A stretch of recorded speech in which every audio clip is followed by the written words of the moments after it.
Welcome back. Well, there's been some very scary numbers coming out of the latest Progress in International Reading Literacy study. It shows that 81% of our children in grade 4 cannot read for meaning.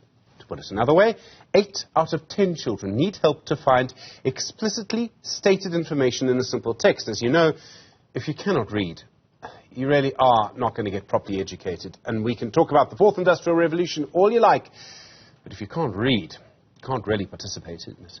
Professor Kelly Ardington is a professor in the Southern African Labour Research and Development Unit at UCT. Professor, good afternoon to you and thanks for your time. I can't believe how bad this is. I almost don't know where to start with it. Why are our children not learning to read? Sure. Well, I think the first thing to say is that, I mean, these results are truly shocking, but the last cycle that we participated in 2016, the relevant figure was 78%, which is, you know, it has got worse, largely definitely due to COVID and all the COVID-related schooling disruptions. But in 2016, we should have been thoroughly shocked. And you know, I think that those of us that work in the space are constantly trying to convey this figure of 78%. So then, just in terms of the reasons behind it, you know, there are a myriad of reasons behind why our children are struggling to learn to read. You know, some of the primary drivers include very large class sizes with learners at very different levels in the classes, which may actually make it very difficult to target reading instruction at the level of the learner. We have, particularly in African languages, a dire lack of resources in classrooms.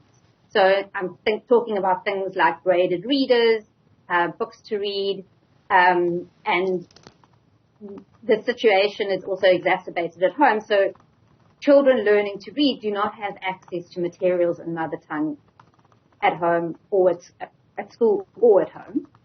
I think another big issue for South Africa is that traditionally teachers have not been given training specifically on teaching learners to read. Which, you know, it's not just like you just put a book in front of a child and magically they learn to read. And so that has definitely been something that is lacking in terms of, you know, knowledge and skill in terms of our teacher training. I think, I mean, I could go on. There are, you know, there are many different causes behind what we're seeing here. And just to say as well, you know, this assessment is done at the grade 4 level, which is when you've supposedly transitioned out of learning to read in order to read to learn. And what we see in smaller studies, if we go into the younger grades, the problems are starting there, where we've got learners coming into grade 1 where the vast majority of them cannot recognize one single letter. And then it just continues. So the roots of these very poor comprehension outcomes that we're seeing in grade 4 are already apparent in the early grades.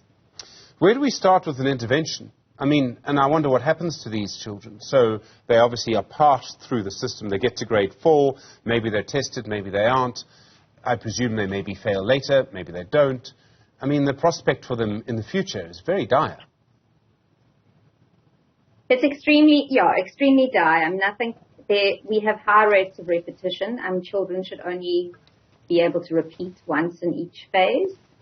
And so you will find that many learners, by the time they've got to grade 4, have actually already repeated once. But essentially, you're coming into grade 4, the teacher has a large class, all at very different levels, and who do not have the necessary foundation in order to learn what the curriculum requires of them in grade 4. And so you can imagine if your reading ability is still very, very low, if you're reading very, very slowly, you're struggling to understand what you're reading, you can imagine how much of the content subjects you are just missing. And yes, we see over time, if we look at grade 6 learners, slowly, the reading does continue to improve. but imagine how much is lost between, say, grade 4 and grade 6 in terms of all the subjects when you don't have a good foundation.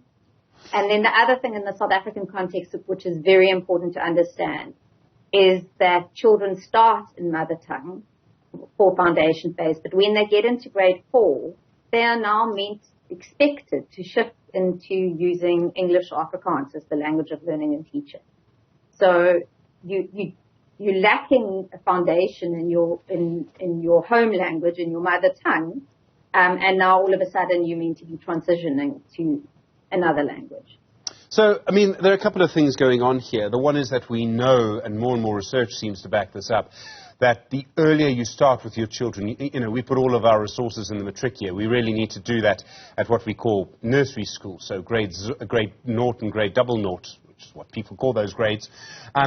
So that's the one thing. The other thing is then to change languages at that age. Are we just asking too much of our children? And I guarantee you, Professor, people are going to come out and slam the teachers in the next 24 hours. I'm sure political parties are going to do that. Are we just asking too much of our children? So I think there's, it's obviously an area that is very difficult to get sort of quantitative evidence-based data are these issues around language. Because obviously the language that you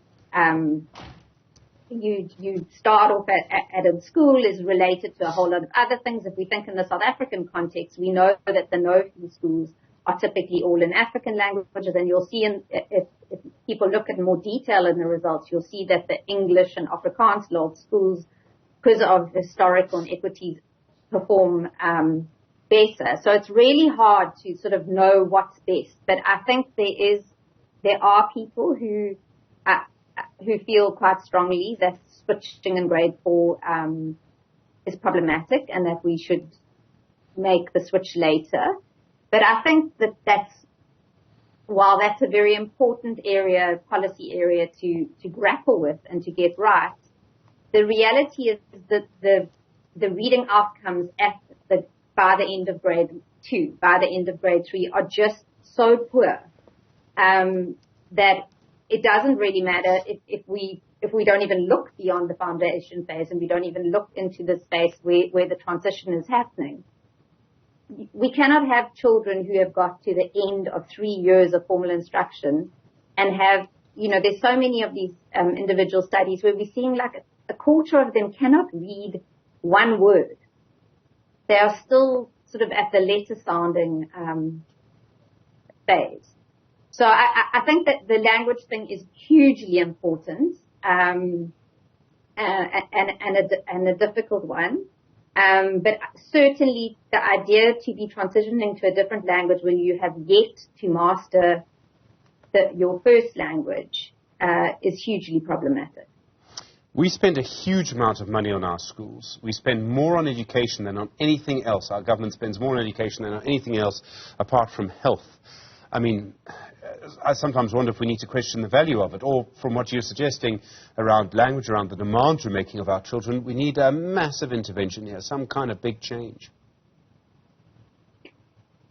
Yeah, I mean, I think we do. I think, people in civil society and, research spaces have been, harping on and on about the reading crisis. And that was pre-COVID. Now we've had this horrific schooling disruptions. And I mean, the crisis is just that much worse.